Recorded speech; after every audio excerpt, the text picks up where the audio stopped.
Hello all, Alison here. Welcome back to Words and Pictures for some more tag time. I've got on the table some of the spritz and flick tags we made eons ago. Must be coming up for a year because it's one of the very early videos, and I thought it was about time some of those got to take the next journey, next steps of the journey. I think probably I'm going to focus on these two slightly more wintry toned ones, blues and browns and purples, and leave these greeny blue ones for when spring or even summer kicks into action. It'll be a while yet because here in South Bohemia spring comes late, so it's going to be winter for a while longer. I've got some scraps of card that might come in handy. I've got spare tags hanging around nearby in case other things decide to kick off, or there's mopping up or anything to do. I've got a couple of Tim Holtz label-y sort of sets hanging around because I think it's going to be that kind of a day. And I've got some of my PaperArtsy botanicals, various ones of those to maybe have a play with. I'm thinking of maybe some iced stems, because that was really one of the inspirations behind some of these winter botanicals.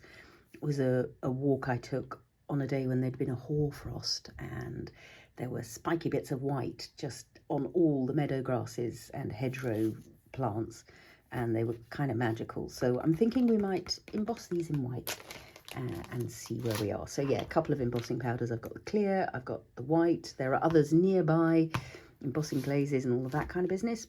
But I'm going to need my craft mat, and so I'll grab that and we'll get started.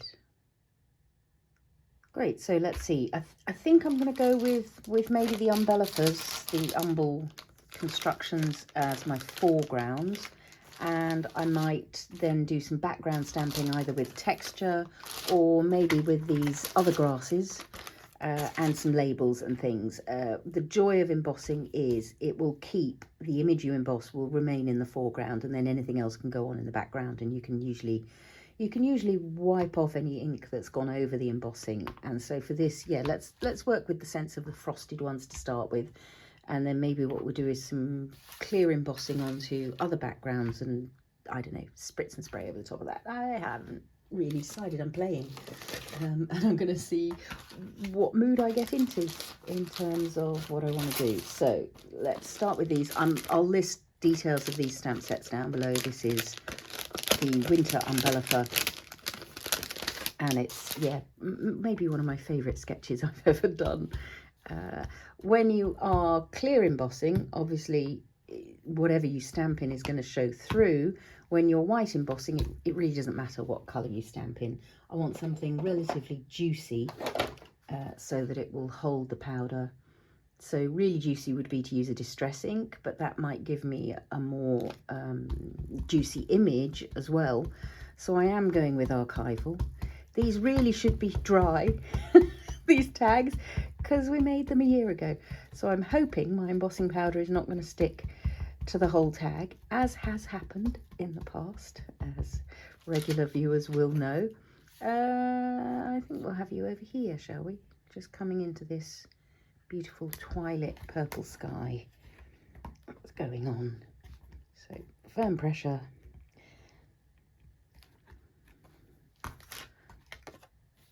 Grab a bit of paper and get the embossing powder on.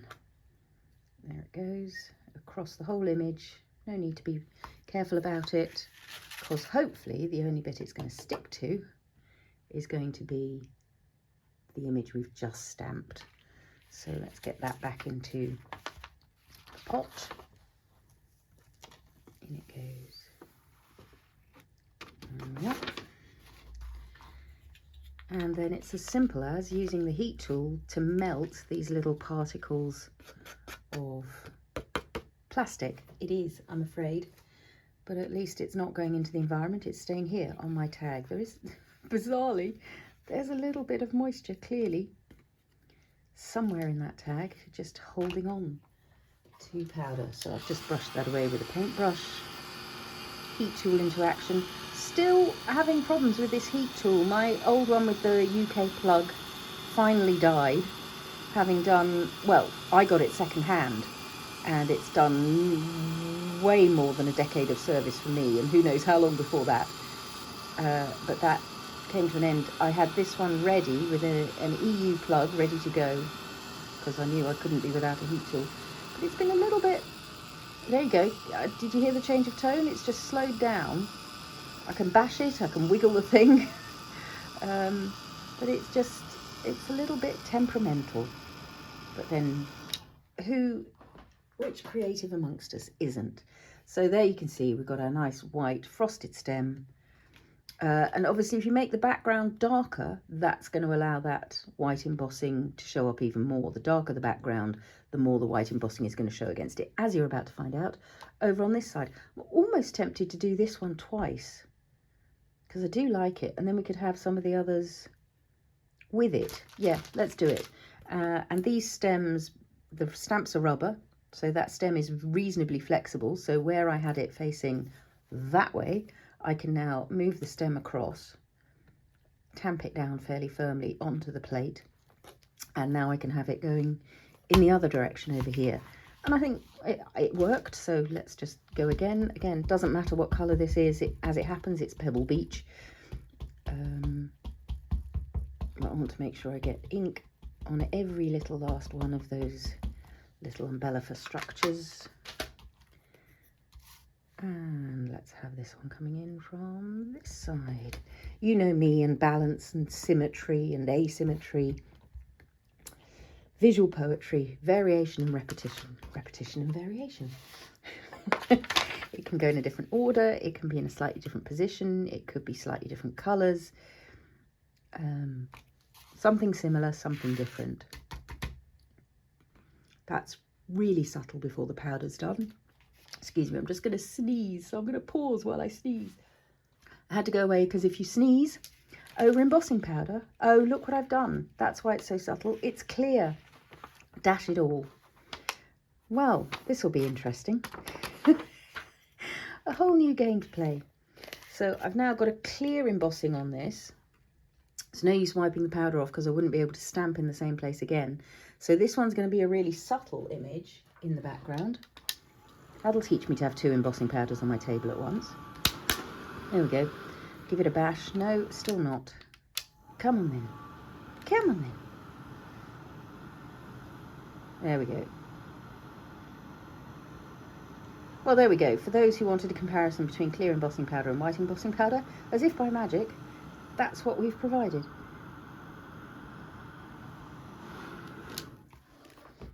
So this one, as I say, oh, but look when it catches the light. I hope you can see that on camera, how that just really glimmers and gleams. So that's quite interesting. Okay, if I were to put some darker around this, because now that clear is the same colour as the background. So one option is to take the, I'm gonna go first of all with a similar colour, and I'm gonna go over and I'm gonna darken the colour around this, and then come in with the brown. It's really nighttime now. What should we go with? Walnut stain? I think it's probably some vintage photo and some walnut stain that's on there at the moment, looking at it. I don't remember, I'd have to go back and watch that video to see. And then at the moment, as you can see, that is inking over this clear embossing. But then, if I take just a little piece of paper towel and a bit of water, what I should be able to do is wipe back and allow that embossed image to just come a little more clearly over the top. But as a background stamping, I don't dislike it. I think it's got a really beautiful subtlety to it. I want to put in a little bit more spritz and flick onto that new ink we've just put down. And so what we might do here is we might put in an extra stem in white, but somewhere else on the card, so that we're going to have a layered thing. And then because we're playing with balance, what we might do is put in a clear embossed image over here, so that we're going to have really subtle layers going through these cards. I'm really rather enjoying that subliminal thing. There's one of the things I've always enjoyed in creating and in crafting is that sense of now you see it, now you don't. Embossing powder is really good at giving you that shimmery things, and mica are really good at giving you that. So at one angle you can see it, and in the other angle it just vanishes. So there's something to me a little bit delightful about that. So I'm going to switch to these other umbellifers here, which are the Pressed Umbels, and I'm going to put them in white on this one and in clear on this one. So we're reversing that process, or reversing that design decision, design accident, and we'll see how we go. It'll be different and interesting and perhaps exceptionally beautiful. We'll see. So on these pressed sets, you get two different versions. I mean, it's not exactly the same. So there's one where it's a bold silhouette and one where it's a really detailed, sketchy version of each of those plants. So I'm going to, oh, don't come off. I'm going to go with the white ones first, and I'm going to go up from here. So there's going to be a place where the two sets of embossing powder overlap. Oh, you know what I've done, don't you? I don't think this tag is fully dry. So if I now put white embossing powder over this, it's going to stick everywhere. Nothing to be done. Got to take the risk. Where's my bit of paper? Let's see what kind of disaster is about to happen to this tag. If push comes to shove, it's paper. It's not a matter of life and death. Oh, clearly I did dry it enough. Yeah, I'm going to enjoy this. This is going to be nice. Layered umbels.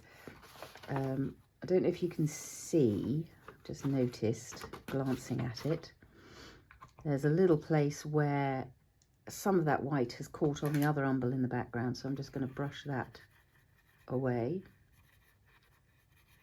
because I don't want that kind of overlap. That's just a few grains of powder, so I'm not going to try and get them back in the pot. So let's now emboss this white one.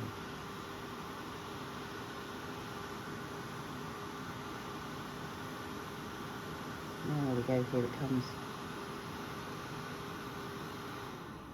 And there goes the machine. Come on. Off. On again. There we go. So either I'm going to have to check whether there's a wobbly point in the flex, or I'm just going to have to give up and try a whole new one. I'm a bit worried about the whole thing catching fire if there's not enough air going through it is all. That would be dramatic on camera though. So yeah, I'm really enjoying the subliminal one in the background and then the eye being drawn to the others. So I am, as I suggested, going to do a clear version over here. Where's my clear? That's the clear. That's the white. You go out of the way. Don't need you confusing the issue again. So this one's going to be clear over here, clear over here. And we'll have it doing a sort of similar thing, just going in at an angle, maybe a little lower down,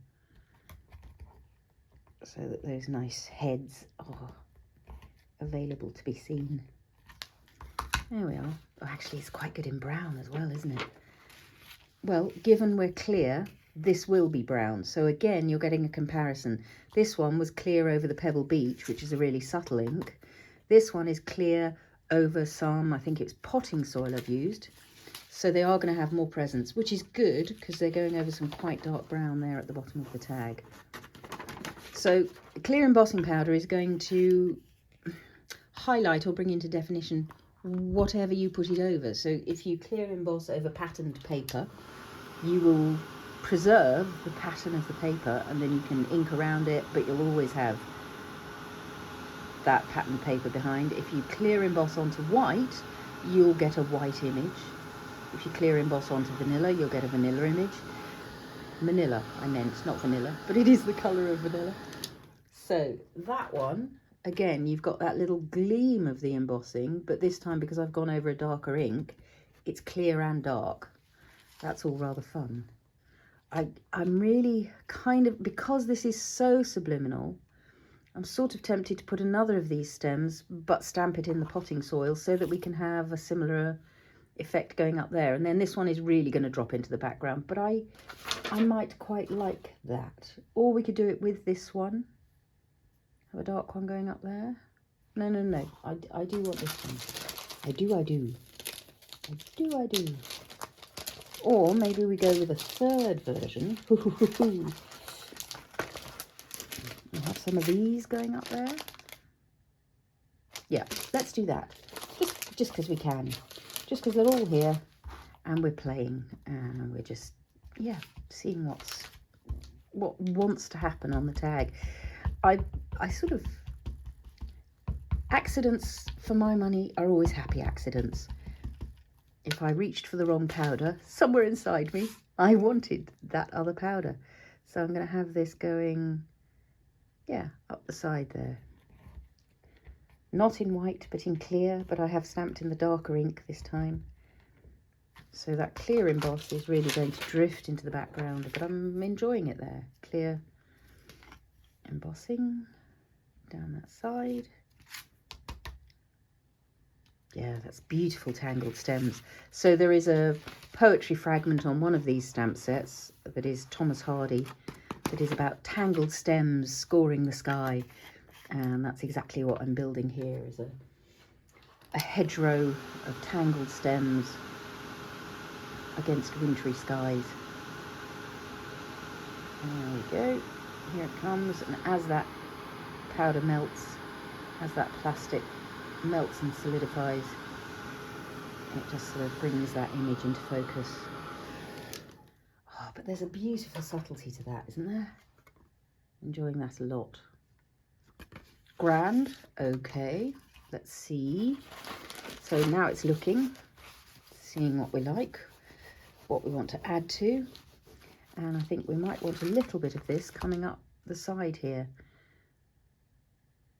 Should we do it in a full balance? We should really, shouldn't we? Just to be, I don't know, consistent or poetic about it. So I'm stamping in Pebble Beach, and I'm going to clear emboss it, so it's going to be a really subtle little flower stem down here.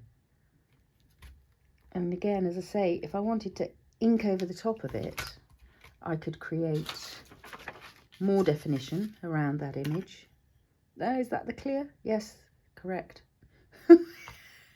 Sort of moment's hesitation. Have I picked up what I think I've picked up? Am I doing what I thought I was doing? I even like that grass just stamped on the mat. That's the leftover ink of a bit that was off. We're doing partial stamping again.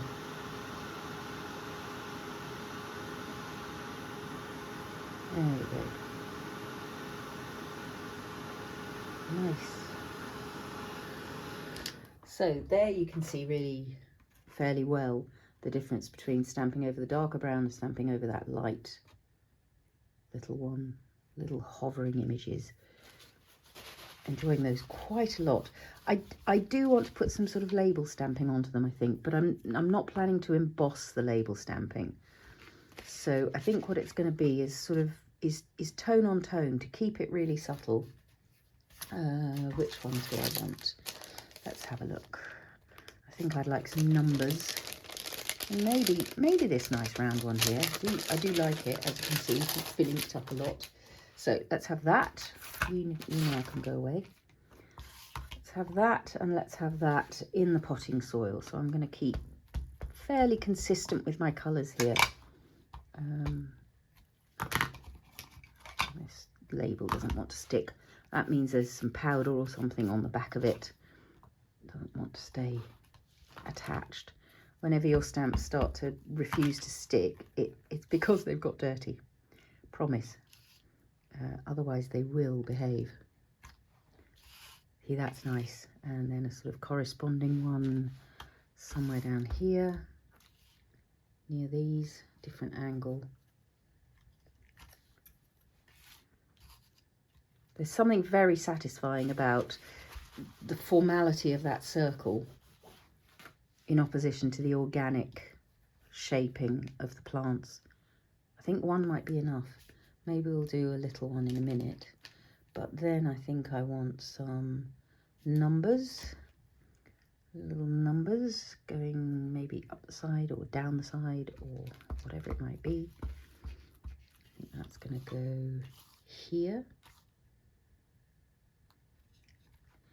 and it's going to go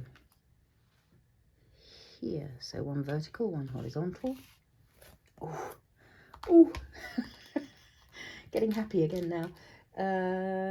What else is on here? There's some words. Orders attended to day or night. I do like that one. For some reason it makes me laugh. Orders attended to day or night. Come on. So again, there's something on that surface that's making it not adhere. So a little bit of water, or of course what I just did was I licked my finger and just wiped it across the back of the stamp to make it stay there. And this one, I think, is probably going to go all the way along the bottom here, over the top of that other, over the top of the emboss. Nice. There's just something really delightful about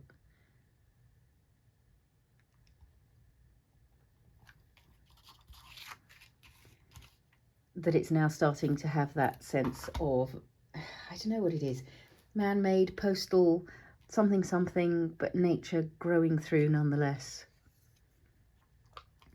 I'm enjoying all of that. Might switch colour now and maybe do some, ooh, what have we got? Maybe speckled egg? That's not going to show up, is it? Unless I were to emboss it. Maybe, or maybe that's that on that. Maybe what I'll do is I'll do a little bit of white spatter and see where I'm at, because that'll tell me how close I am to finished. If the white spatter makes me satisfied, these might be done. So a little bit of snowy, icy, frosty. It's a heavy frost on the hills opposite today. In fact, a heavy frost and a fog. The hills had sort of disappeared. So this white paint, being moisture, is going to interact with the distress inks that are underneath on these speckled tags. So in order to not let it pick up too much colour from that, it's a good idea to dry it straight away rather than let it dry. If you let it dry, it'll probably start picking up colour from what's underneath and become less white. And if I want snowy spatter, I want snowy spatter.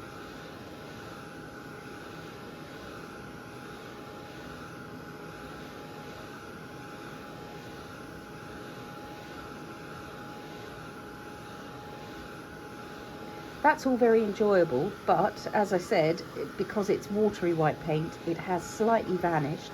So I'm just going to make sure this is dry, because what I'm going to do now is I'm going to do some spatter and then put white powder over it, so that we really get properly white spatter to echo those white stems. And that should bring those white stems into the foreground, because there's something else matching them. I mean, I do love the layers of inky beauty we've got going on there now. I might before I do the water, just do one last little bit, because there's much more layering of inky splotching here than here, because that one had an extra layer of it, didn't it, because we put more ink on it. So I'm just going to add some layers of splotch, watery splotchiness, spritzy flicky watery splotchiness to this tag, just to get, oh, look at the magic of that. Very happy. Okay, and again, just dry, because what I don't want is the powder adhering everywhere when I do this.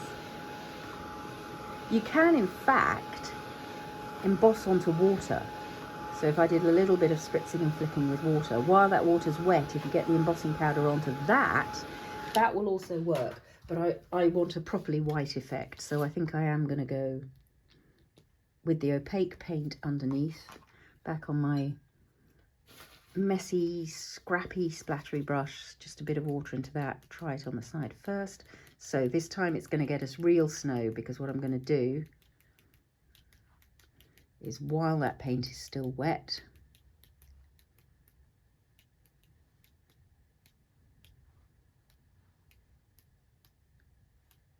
sorry, just I'm looking to see when I've got enough. Can't talk while I'm looking.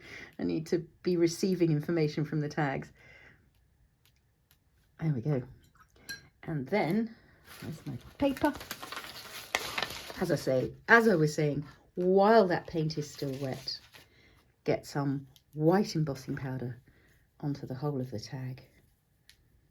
Just a light little coating, just because I know my white embossing powder is almost empty.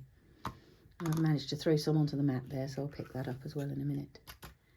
There we go. So you can see already before I melt it that that's properly present, as opposed to just letting the white paint dry, where you have a much more subtle layer of white spatter. Because it's watery, if I spattered full strength Fresco paint, that's fully opaque, but it's because it's a watery mix that it's slightly less than opaque, and so that full-on white snowiness that I want wasn't quite doing it for me. I said I was going to pick this up, didn't I? There you go. that's a very non-technical way of picking up spare grains of embossing powder. Yeah, it's how I do it. Right, so when you're heating embossing powder or heat drying anything, this is a Tim Holtz tip, if you pick it up off the surface, it will all happen much more quickly. So when it's down on the surface, some of that heat is going into the table surface. If it's up off here, then the warm air is circulating around and about. Watch out for your fingertips, because heat tools are hot. If you prefer to hold this with a wooden peg so that you're not going to burn your fingers. I'm A, fairly used to it these days, B, pretty good at aiming the heat away, so even when it looks as though my fingers are really close, they're actually not in the stream of hot air. Oh, I'm enjoying that a lot. Just trying to make sure all those little white speckles have got their melt going on.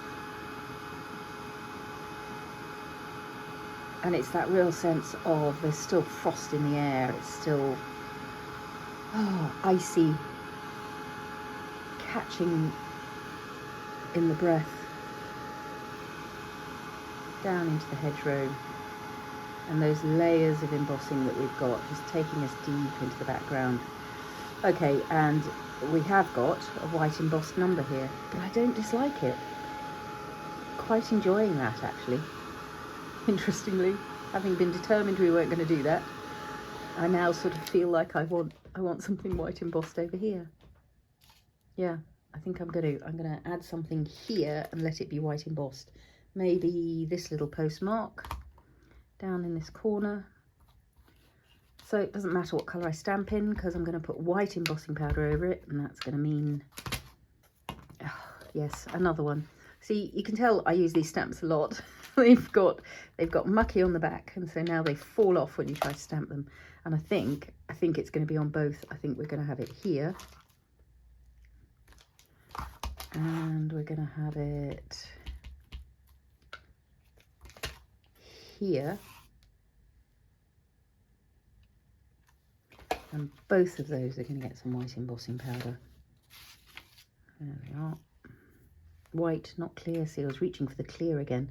Trouble is, clear embossing powder is white for the most part. I don't think I've ever seen a clear embossing powder that isn't white. Yeah, look, so they're going to have just a little touch of... Oh, it's fun. It's fun, it's fun. So, having decided it wasn't going to be one thing, I've now decided it is going to be that thing. That's following the moment.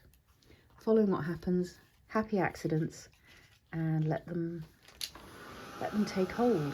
I can't pick both of these up at once, so I'm just gonna tilt and let the heat catch on that little postmark. Oh, it's nice. It's nice, it's nice. I do want a little bit of brown stamping on this one, because we've now got an extra element. It's just my balancing brain wants to even things up. Might be those numbers again, actually, because I do like them. I do like that 3403. 3's my lucky number, and it occurs twice in that, so can't go wrong. Can't go wrong. So it's about having a brown one over here,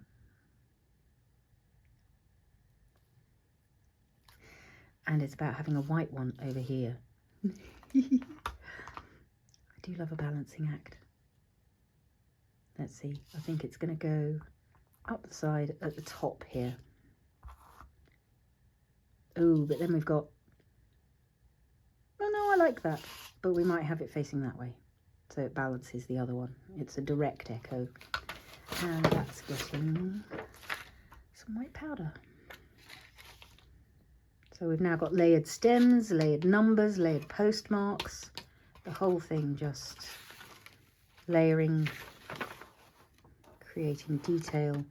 And another thing I love is that it doesn't yield everything at first glance. So it requires your attention for a little bit longer to really see everything that's going on in there. We're far too inclined to need everything served up super speedily and move on to the next thing. We're actually giving a little bit of our attention for a bit longer can yield more interesting results. I really like these. They're making me very happy. I'm toying with the idea of mounting them onto a white background. So these little scraps of white paper that I've got lying around, I'm just going to use to just test out that idea. Yes, I love it. So I'm going to end up with some more offcuts of card, because I'm going to grab another sheet of this, mount those onto it, pop a little bit of twine through the top, and I think that might be enough tag time for today. Just those layers of subliminal glossy embossing with the clear over a darker ink, and then the white embossing, the frosted stem. And same here, that really lovely one, just giving us distance and depth in the background. Darker grassy stem over the top, little white frosted stem in the foreground. The other thing that mounting these on some white card will do is it will automatically flatten them out a little bit and give them a bit more presence. What I'll probably do is a little bit of this kind of thing around the edge of my card. I tend to do it with the edge of a scissor blade these days, just because the scissors are always handy. There are tools you can use for this, thread cutters, for anybody who is needlework minded. If you've got thread cutters, they do a great job of roughening the edge of a piece of paper. So I will do all of that. You don't need to see me gluing pieces of paper to other pieces of paper and trimming around them. That's all that's going to happen before I zoom in for the close-ups. So thank you, as always, for your company today. Thank you for your lovely comments and feedback that you leave. It's a joy interacting with you below the line. Do give me a thumbs up if you've enjoyed today's tag time. And yeah, as always, I'll try to leave details of everything I've used, if I can remember everything I've used, in the description down below. I won't leave details of the colours in the background, because for that, you'll need to go to the video that I link, which is the Spritz and Flick video. So we'll dive in for some close-ups. Thanks so much for your company, and happy crafting all. Not quite ready for the close-up. As I was gluing them down, I was thinking there's some space here, and then I was thinking I haven't got any words on. So I've got a couple of these Tim Holtz Idea-ology metal sticks. This one says embrace imperfection, which seemed like pretty much the perfect response to all that accidental embossing that went on today. And this one says salvaged, because I think out of all those accidents, we've salvaged something rather beautiful. So I'm just having a little play with the position of those, just to decide how I want them to show up on the tags. I think that's quite good. So that's just slightly lower, that's a little bit higher, but we're not covering up anything of major import. And one of the things that I enjoy doing with these is just highlighting the wording a little bit, which you can do with paint. So you can put white paint into these words, but a really easy way to do it with slightly less mess is distress crayon, because that goopy, waxy crayon will go down into those words, those debossed words, and then you can wipe the surface clean and be left with just the highlighted or highlit words. We've been there before. What is the past tense of highlight? And then that word is going to show up, and it's going to echo our white embossing, our snow, our little white moments in these tinier words same thing. If you use the edge of the crayon, you'll probably get down into it a little more easily. And for years I did this with paint, and that's the same. Don't let the paint dry on the surface of the metal, because then you'll have more difficulty getting it off. But you can get the paint to go down into those little engraved words as well. And then it's pretty much exactly the same process. You wipe it off with a cloth to reveal, embrace imperfection, and I do. In fact, I positively encourage it. So do we want you on the inside or the outside? I think we want to leave that stem showing, and we want to leave those stems showing. So I think probably what I'm going to do, I've got a little bit of normal colour, or it could be white, but I think that might be too much white if I did it with white twine. So I think it might just be this, and probably what I'm going to do, you could either just go through this edge one, thread it like so, and just do a cheaty version where you pretend that it's going all the way around. So I just bend that over, glue behind, or you can genuinely thread it all the way through both, and then it's going to sit up a bit further because it's going to be on a knobbly bit of string, and I think that might be quite fun. So yeah, I'm going to wrap round. I'll probably go with a couple of goes round of that, and then what I usually do, rather than gluing down my twine, so I'll go under and through again, is I usually just pop a bit of tape on the back of the tag, masking tape or washi tape or sellotape if that's around, just to hold that all in place. And I'll also put a little bit of glue on the back of here to make sure it's not going to go walkabout. So I'll do all that, and then we'll dive in for a close-up. Don't miss it. Thanks for watching, everybody, and happy crafting.